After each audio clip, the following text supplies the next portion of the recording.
Dengan Steven, kenal pribadimu. Feeling introvert. Halo Sobat Steven. Dengan memahami hasil tes Steven, kita jadi tahu bahwa ada faktor genetik yang mempengaruhi cara berpikir dan pola hidup kita. Tentu saja setiap manusia berpikir menggunakan sebuah organ yang bernama otak. Dan rupanya otak manusia itu ada belahan dan lapisannya.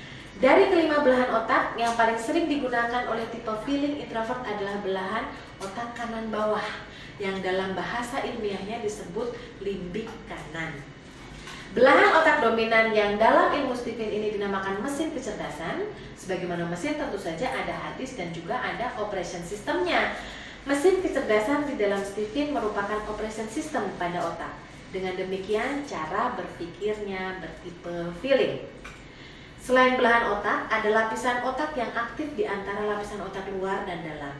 Pada diri feeling introvert, lapisan otak yang aktif adalah lapisan dalam. Steven menyebutnya introvert, sementara yang di luar itu adalah extrovert. Introvert extrovert Steven berbeda dengan introvert extrovert dalam psikologi umum. Di Steven, extrovert introvertnya menunjukkan letak drive motivasi dari mesin kecerdasan. Bila dibayangkan sebagai sebuah lapisan luar otak yang berwarna abu-abu itu karakteristiknya renggang, sehingga mudah dipengaruhi oleh lingkungan luar. Disebut juga drive motivasinya dikendalikan dari luar ke dalam. Sementara lapisan otak dalam yang berwarna putih itu karakteristiknya rapat sehingga sulit dipengaruhi dari luar. Dengan demikian maka drive motivasinya dikendalikan dari dalam ke luar. Perpaduan antara mesin kecerdasan dengan drive motivasi ini yang di dalam Steven disebut sebagai personality genetic. Yuk kita bahas nih tentang feeling introvert. Mesin kecerdasannya feeling, drive-nya introvert, sehingga personality genetiknya adalah feeling introvert atau FI. Memahami amanah yang dititipkan berjenis feeling introvert membuat kita bersyukur bahwa ada paket lengkap bernama kekuatan dan kelemahan bertipe feeling introvert. Agar rasa syukurnya semakin besar, maka semestinya berfokus pada penggemblengan kekuatan sehingga kelemahannya tertutup dengan sendirinya. Fokus satu hebat. Nah, mari kita bahas apa saja kekuatan dan kelemahannya dan bagaimana sebaiknya menggembleng kekuatan agar semakin optimal kebermanfaatan hidupnya. Feel kata kuncinya, maka cara berpikirnya dominan menggunakan perasaan. Fokus pada hal yang suka atau tidak suka pada seseorang atau pada sesuatu hal. Berpikir secara subjektif karena melihat sisi kemanusiaannya. Meski sensitif dengan perasaan, namun terkadang sulit menerima pengaruh dari luar diri sendiri. Setiap kali ada informasi dari luar, ada pertanyaan di dirinya, masa sih? Seolah tak mudah percaya. Ternyata ini adalah efek dari lapisan otak dalam yang lebih aktif yang disebut introvert. Tak mudah hanyut dengan percakapan orang di luar dirinya, sehingga tak mudah terpengaruh dan percaya pada pendapat orang lain. Kalau sudah bicara tentang hati, terkadang dia terlalu cengeng dan baper dalam menyikapi sesuatu. Melihat orang yang sedikit sengsara, dia mudah iba. Melihat film sedih, bisa nangis berkali-kali. Bahkan ketika ada teman curhat, dia duluan yang nangis. Lebay banget ya. Dalam mengungkapkan cintanya, dia juga lebay. Bila menulis surat, bisa berkali-kali ketika menyukai seseorang. Bisa juga memberikan segala hal yang dia punya ketika memang dia sedang gandrung pada seseorang.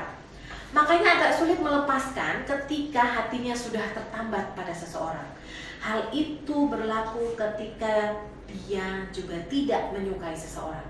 Ketika ada orang yang menyakiti hatinya, rasanya tak ingin melupakan dan sulit memaafkan. Menjadi bentuk benci yang mendalam, bahkan cenderung dendam kesumat. Hal ini tentu saja mengganggu kesuksesannya dalam berbagai bidang. Apalagi ditunjang dengan drive yang berada di dalam dirinya sendiri. Baterai besar yang memberi energi dalam hatinya akan menjadi begitu kuat ketika menyukai dan begitu kuat juga saat tak menyukai seseorang. Bagaikan pepatah, gunung kudaki, lautan kuseberangi. Ketika ada maksud dan kesukaan pada seseorang, maka tak pandang bulu akan dikejarnya.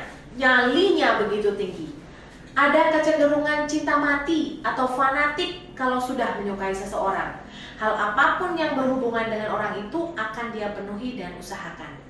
Namun bila udah gak suka, ngeliat, menyapa aja enggan. Bagaikan lagunya Kade nih, yang Mencintaimu. Ya, lagunya seperti ini.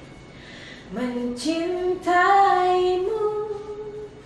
seumur hidupku, selamanya setia menanti, walau di hati saja seluruh hidupku, selamanya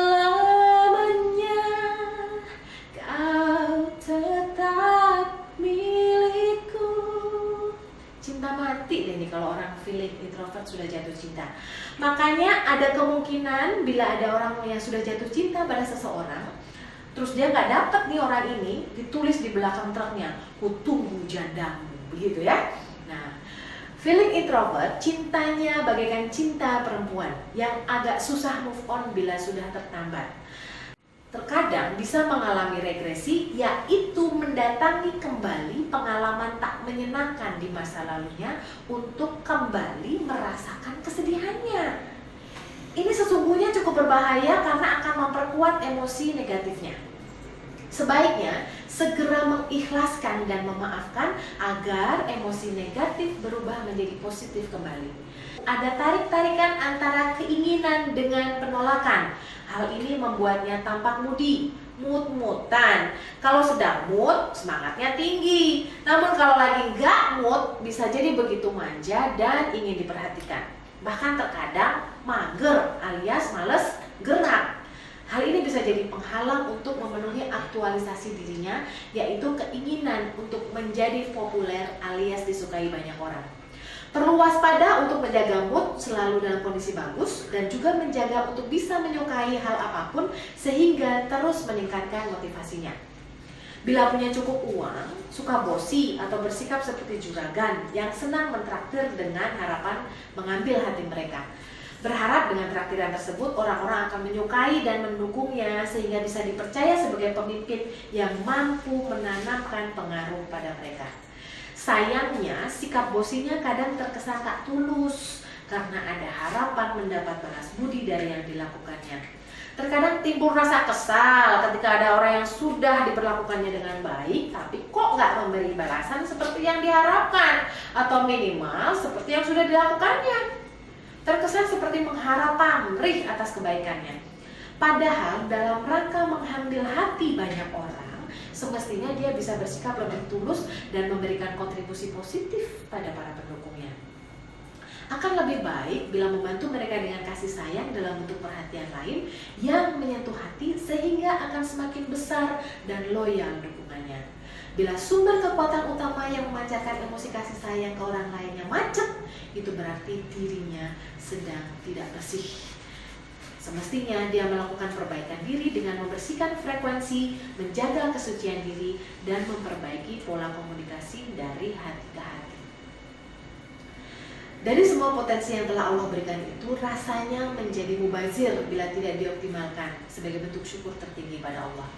Maka potensi terbaik dalam hal merasakan anugerah fisik berupa pernapasan yang kuat, kemudahan untuk memimpin dan dicintai, harusnya dia lebih banyak menahan diri, menjaga mood positif agar semakin banyak sahabat yang menyukainya.